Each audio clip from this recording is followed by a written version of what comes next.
그래서 인플레이션 시대에 사이클의 렌즈는 다릅니다.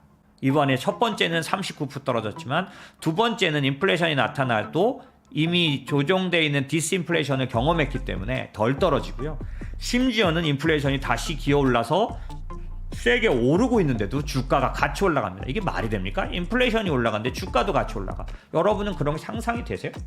지금은 7%가 넘어가는 9%가 넘어가는 인플레이션 시기이기 때문에 다른 렌즈로 바라봐요. 다른 렌즈는 어떤 거냐?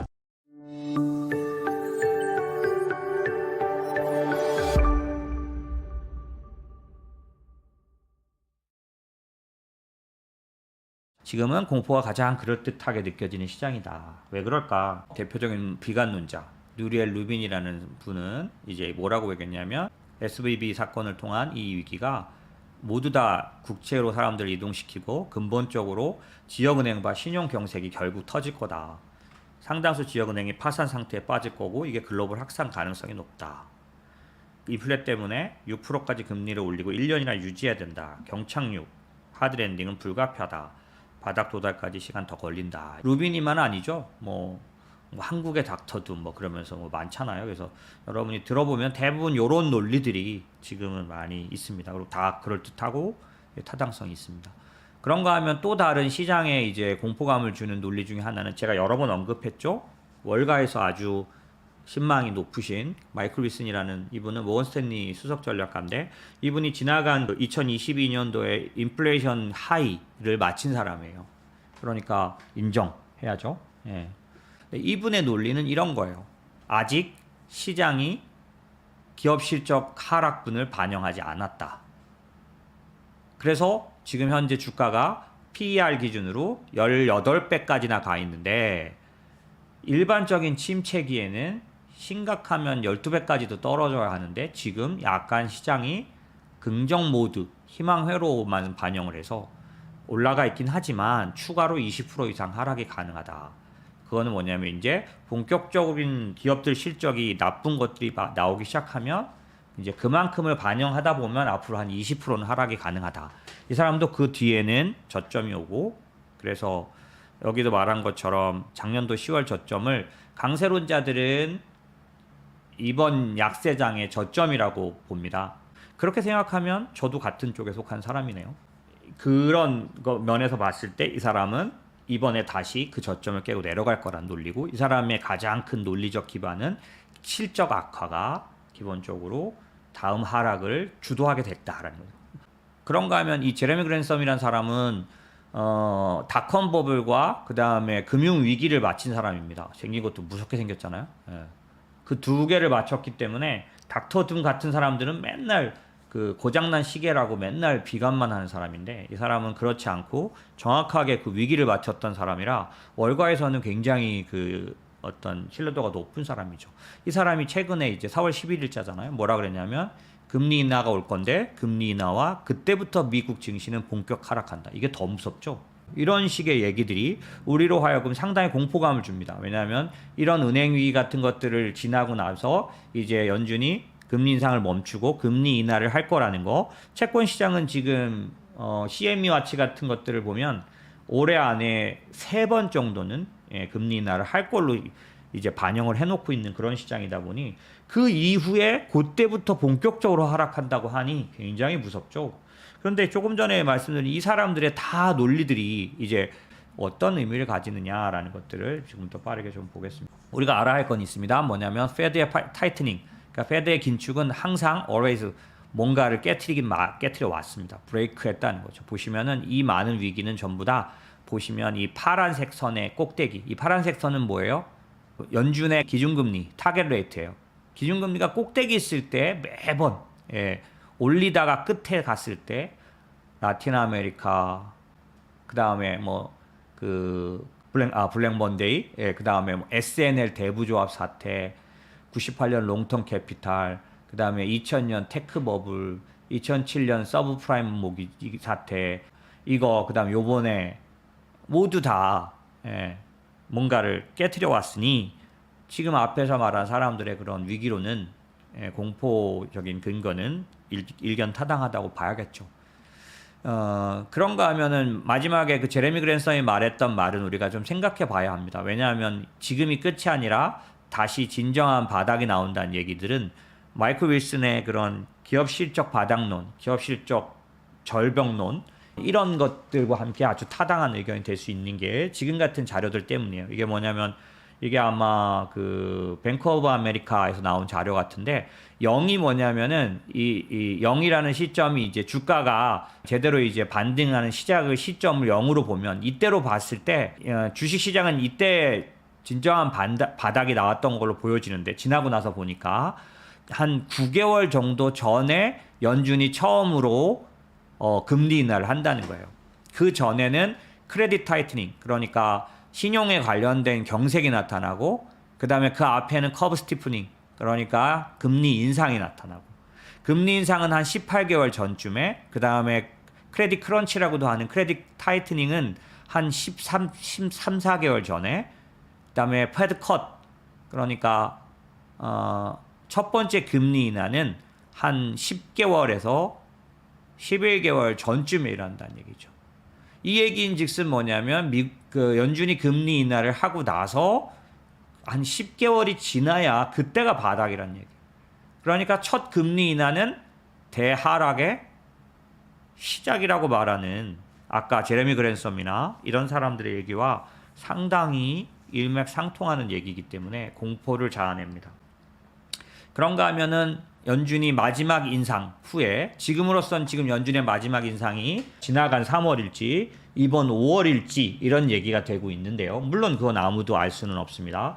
하지만 지금 월가는 지금 시장은 거의 컨센서스적으로 이번 5월 달에 마지막 25일피를 올리고 그 다음은 연준이 동결할 거로 보고 있는데 그게 지금 70% 정도 확률로 오늘 60 몇 프로 됐던데 나머지 한 30%대가 동결인데 만약에 이번 5월이 혹은 이번 3월이 마지막 인상이라면 이때부터 얼마 지나고 나서 연준은 인하하기 시작했느냐 올려서 꼭대기에 간 다음에 이제 처음으로 내리기 시작한 시점이 얼마의 차이를 두느냐를 조사한 겁니다. 1984년 이후를 봤을 때 중간값이 4개월. 무슨 얘기냐면 평균적으로는 금리 인상을 멈춘 달로부터 4개월 지나고 나서는 금리 인하를 했다는 거예요.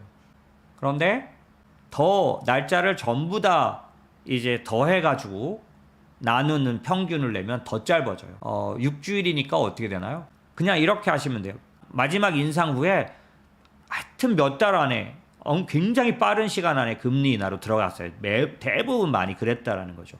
금리 인상을 멈추고 한참을 동결하다가 내린 적은 제 기억에도 별로 없어요. 사실은 얼마 있다가 바로 얼마가 굉장히 생각보다. 근데 이것도 상당히 많은 걸 말해줘요. 왜냐하면 뒤집어 말하면 이 얘기와 같습니다.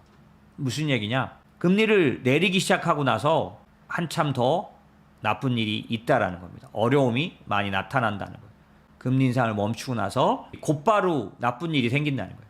나쁜 일이란 게 뭐냐면 연준이 금리를 내릴 만큼의 심각한 일이 터져왔다는 겁니다. 이 얘기인즉슨 오늘 우리가 좀 생각해 볼 것 중에 하나가 뭐냐면 연준의 일반적인 행태예요. 행태는 뭐냐면 행동 패턴, 이 기록만 보면 지금 이 두 가지 기록만 보면 연준은 거의 무리하게 올리는 경향이 있다는 걸 우리가 알 수 있습니다. 왜? 결국 올려서 망가뜨리고 나서 내리기 그러니까 얼마 안 돼서 바로. 왜냐하면 일찍 멈췄다면 한참을 유지하다가 인하할 사건이 발생할 텐데 멈추지 않았기 때문에 올리다 말고 바로 내려야 되는, 멈추고 몇 달 안 돼서 얼마 안 돼서 바로 내릴 일이 생겨버리는 이 얘기인즉슨 연준은 올리면 지나쳐 올리는 경향이 있다라는 걸 우리가 알 수가 있고, 그 다음에 생각보다 금리 인상을 멈춘 다음에는 인하가 빨리 온다는 사실을 우리가 좀 알 수 있습니다. 이런 것들을 볼 때 기본적으로 지금의 시점을 보면 굉장히 공포스럽죠. 왜냐하면 5월이 마지막이라고 할지라도, 그 다음에 어쩌면 저한테 물어보시면 저는 5월 달에 올리지 말아야 한다고 생각하는 사람입니다. 왜냐하면 올릴 상황이 안 된다. 지금 이미 올리면 심각한 문제가 될 거다. 이렇게 생각하는 사람이라서 예. 저는 동결을 주장하는 사람. 저의 주장은 아무 의미가 없어요. 예측? 저는 예측까지 물어봐도 동결할 거라고 생각하는 쪽입니다. 그런데 지금까지 연준의 행태를 보면 그랬다라고 나는 생각을 하는 편이에요. 그런데 이제 저는 뭐 그렇게 의미 있는 예측을 하는 사람이 아니니까. 어찌됐든 우리가 제 의견보다 예측보다 더 중요한 사실, 그거는 뭐냐면 5월에 동결한다면 마지막으로 인상한 거는 3월이 될 거니까 그 3월로부터 얼마 지나지 않아, 그 다음에 5월로부터 얼마 지나지 않아 금리 인하를 내렸던 적이 사실은 많았다라는 사실을 기억하셔야 할 거고요. 그런 얘기를 왜 드리느냐, 경기의 사이클이 그렇게 돼 있기 때문이라는 겁니다. 보통 왜 지금까지 그래 왔느냐, 우선 여러분에게 먼저 전제를 드려야 돼요. 이거는 뭐냐면 이 법칙은 지나간 20년간 정말 잘 들어맞는 법칙이었습니다. 20년은 어떤 시행령이냐면 그레이트 머더레이션 시대라고 제가 여러 번 설명드렸죠. 대안정기라는 겁니다. 80년대 후반부터 시작된 대안정기.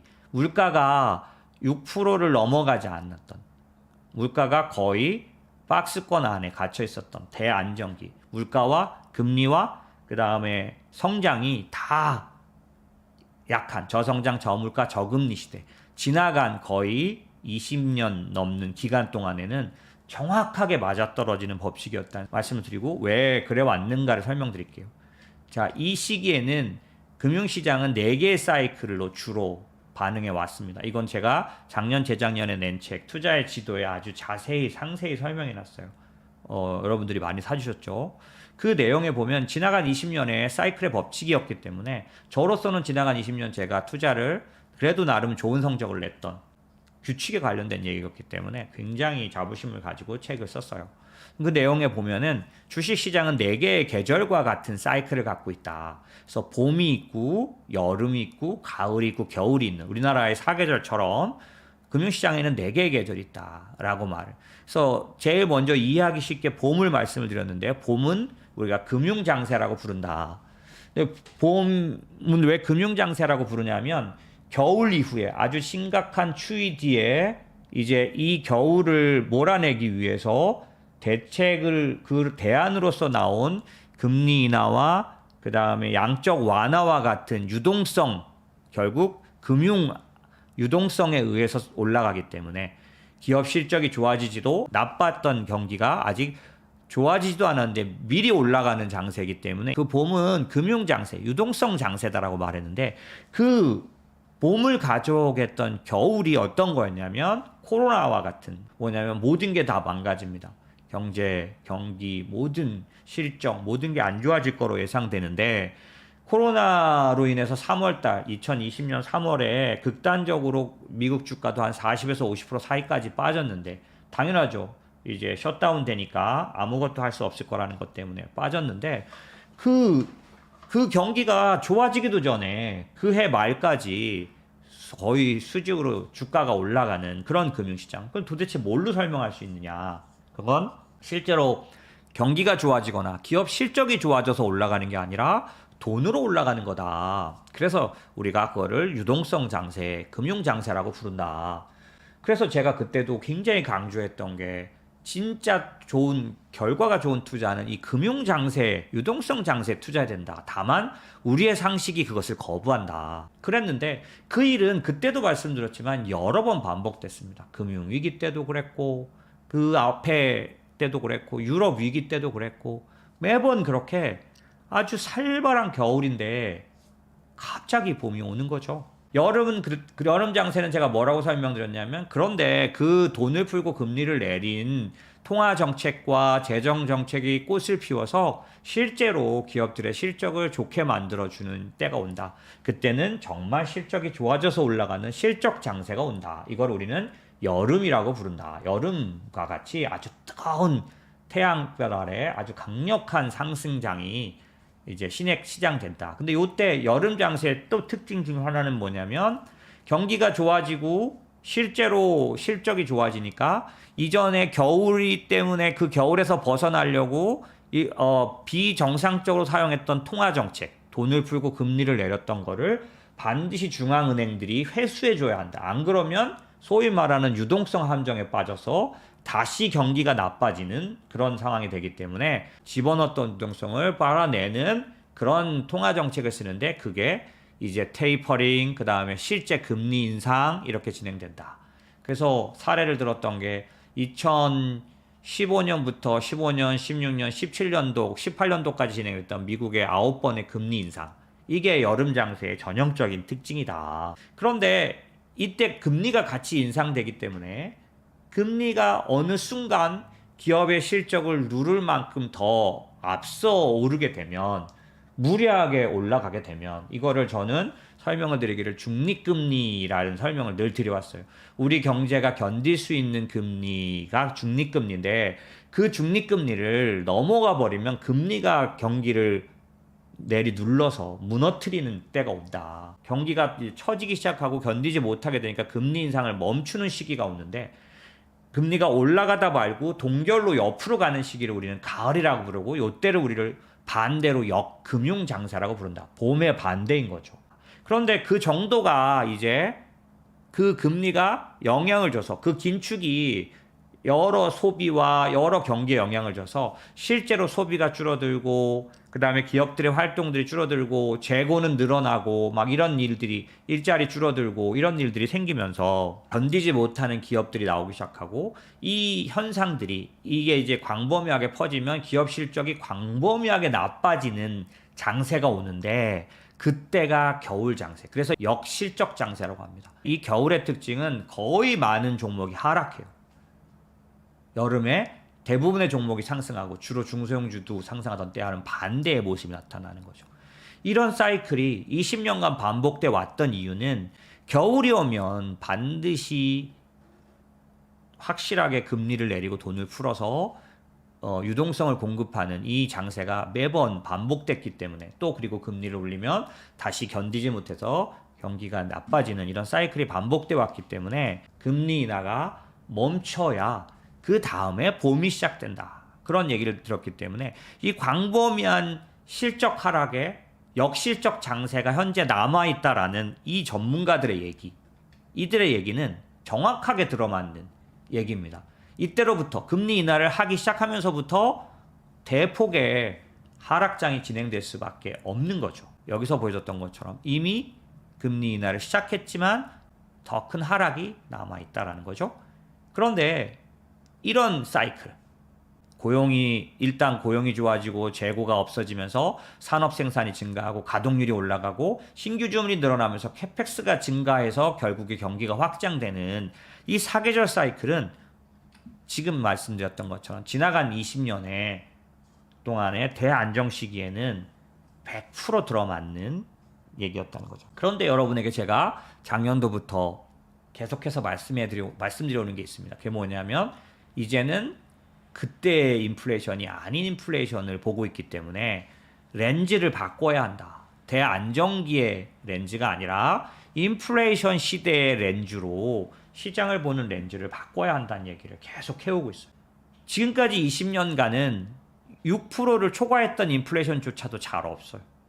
그 기간 동안에는 계속해서 시장의 부담은 뭐였냐면 인플레이션이 안 나타난다. 인플레이션이 나타나면 우리는 금리를 올릴 텐데 그래서 매번 말씀드려요. 옐런의 고압경제, 하이 프레셔 이코노미, 제롬 파월의 AIT, 에버리지 인플레이션 타겟팅. 무슨 얘기냐면은 혹시 인플레이션이 2%가 아니라 5%를 가더라도 평균으로 개선해서 2.5를 넘지 않으면 금리를 안 인상할 거야. 왜? 금리 인상을 해버리면 경기를 눌러버리니까. 인플레이션은 오히려 해치니까. 옐런은 하이 프레셔 이코노미, 고압 경제라 그래서 인플레이션이 웬만큼 높아질 때까지 나는 버텨볼 거야. 금리 안 올릴 거야. 뭐 이런 얘기를 연준 의장들이 공공연히 공포해야 했던 그런 대안정의 시기가 끝나고 지금 70년도에나 있었던 9%의 인플레이션이 나타나는 시기에 이 대안정기 시기, 지나간 20년의 렌즈로 바라봐서는 안 된다. 지금 우리 이 위대한 우리의 이 전문가들도 역시나 과거 대안정 시기의 잣대로 렌즈로 시장을 바라본다면 틀릴 수 있다. 이런 부분을 생각해 봐야 한다는 겁니다. 보시면 70년대에는 금리와 주가가 인플레이션이 다르게 움직였어요. 1974년, 75년 이때 여기 73년부터 여기 밑에 요거 봐주세요. 여기 보시면은 요 파란 색깔이 뭐냐면 인플레이션입니다. 인플레이션 레이트가 막 올라가는 73년 이거 뭘까요? 이게 1차 오일 쇼크입니다. 뭐냐면 유가가 거의 3배 올랐어요. 그리고 이때는 어떤 시대였냐면 유가의 경제 영향력이 40~50%까지 가 있던 그런 시기예요. 어찌됐든 그렇게 유가 영향력이 높은 때이다 보니 주가 S&P를 보십시오. 인플레이션이 올라가는 동안 주가는 39% 하락합니다. 작년도와 똑같은 모습이죠. 작년도 주가가 뭐 나스닥 기준으로 38% 빠졌으니까요. 어찌됐든 이렇게 하락을 합니다. 그런데 중요한 건 뭐냐면 다시 인플레이션이 내려가기 시작하니까 S&P 500이 올랐어요. 그죠? 예, 그래서 지금도 이제 올해 초에 올라갈 때는 이걸 바라보고 올라갔던 겁니다. 그런데 이놈의 인플레이션이 다시 또 기어 오르기 시작하는 거죠. 여기 보시면 77년부터 인플레이션이 오르기 시작하고 본격적으로는 78년도부터는 아주 또 더 세게, 그래서 지난번 인플레이션보다 더 높이 갑니다. 왜냐하면 이때는 2차 오일 쇼크가 터져요. 이때는 유가가 앞에서까지 다 계산하면 4배 오른 게 됩니다. 그리고 나머지 뭐 농산물 뭐 다 토탈 어쨌든 그런 일들이 있을 정도로 엄청나게 그 인플레이션이 나타나는 시기인데 요때를 봐주세요. 요때를. 이때 미국 주가는 인플레이션은 과거 다시 고점을 가는데 미국 주가는 내려가지 않습니다. 다시 올라가잖아요. 79년, 80년을 보십시오. 그래서 인플레이션 시대의 사이클의 렌즈는 다릅니다. 보시는 것처럼 인플레이션과 같이 움직였다면 지금하고 똑같은데 그렇지가 않아요. 이번에 첫 번째는 39% 떨어졌지만 두 번째는 인플레이션이 나타나도 이미 조정되어 있는 디스인플레이션을 경험했기 때문에 덜 떨어지고요. 심지어는 인플레이션이 다시 기어올라서 세게 오르고 있는데도 주가가 같이 올라갑니다. 이게 말이 됩니까? 인플레이션이 올라가는데 주가도 같이 올라가. 여러분은 그런 게 상상이 되세요? 이때는 그랬죠. 예. 그렇기 때문에 인플레이션의 시대의 렌즈는 다른 렌즈를 가져야 하는 거죠. 그런 측면에서 지금 이제 기본적으로 디스인플레이션을 이제 바라보고 있는 상황에서 갑자기 이제 그 너무 경기가 좋아져 노랜딩 나와가지고 노랜딩 때문에 금리 더 많이 올려야 된다 막 이러고 있어. 지표가 너무 좋게 나와서 그러고 있는 와중에 은행 위기 터진 거잖아요. 그죠? 그래서 이도 저도 물 건너 갔나 뭐 이런 얘기 나오고 있는 중인 거죠. 어쨌든 지금 여러분들의 처음에 여러분의 머릿속에 남아있던 이들의 공포는 사실은 이 시대에는 아주 타당한 얘기였다는 겁니다. 지금은 9%가 넘어가는 인플레이션 시기이기 때문에 다른 렌즈로 바라봐요. 다른 렌즈는 어떤 거냐? 다른 렌즈는 이런 겁니다. 지금 오늘 이제 카맥스라는 회사가 실적을 발표했는데 그런데 이번 실적 발표는 또 제가 계속해서 말씀드렸던 그 부분은 어느 정도 아주 뚜렷하게 말해주는 사건들이 계속 발생하고 있어서 그걸 보여주고 싶은 거예요. 그게 뭐냐면은 매출 증가율이 뚝뚝 떨어지는 겁니다. 물론 예상보다는 이게 예상이었는데 예상보다는 덜 떨어지긴 했지만 매출은 내려갑니다. 근데 중요한 건 뭐냐면 EPS는 올라가는 거예요. 차량 한 대당 가격이 올라가 있기 때문에 적게 팔아도 이익이 마진이 남는 부분이 물론 매출이 줄 거 아니에요. 그죠? 적게 파니까. 그 다음에 가격이 아주 높았으면 일시적으로는 매출이 안 줄 수도 있어요. 왜냐면 7대 판 금액이 전에 10대 판 금액과 같을 수도 있죠. 가격이 7대 가격이 많이 올랐다면. 그렇지만 마진은 줄잖아요. 그죠? 그런데 이 매출이 줄어드는 그 속도보다 사실상 디스인플레이션이라 그래서 물가가 하락한 원가 하락분이 반영되면 마진이 살아있을 수 있다. 그래서 이번에 카맥스 같은 경우도 오늘 상당히 많이 올랐는데 실적 발표하고 이유가 뭐냐면 매출은 좀 줄었지만 EPS 차량당 이익이 증가해서 여기 보시면 이것 때문에 실적이 좋게 나왔는데 이번 기업들 실적에는 이런 모습들이 전체는 아니고요. 당연히 전체의 내용은 지난 4분기보다는 줄지만은 이런 기업들이 속속들이 나오기 시작할 거고 섞일 거라는 걸 우리가 예상해야 된다는 겁니다. 이게 인플레이션 시대의 독특한 기업 실적의 특징이라고 작년도부터 제가 여러 번 말씀드려 왔죠. 이미 지금 그런 것들을 발표하고 있는 회사들이 여러 군데 나오고 있는 거죠. 이렇기 때문에 우리가 렌즈를 다 바꿔 껴야 된다는 얘기를 드린 거고요.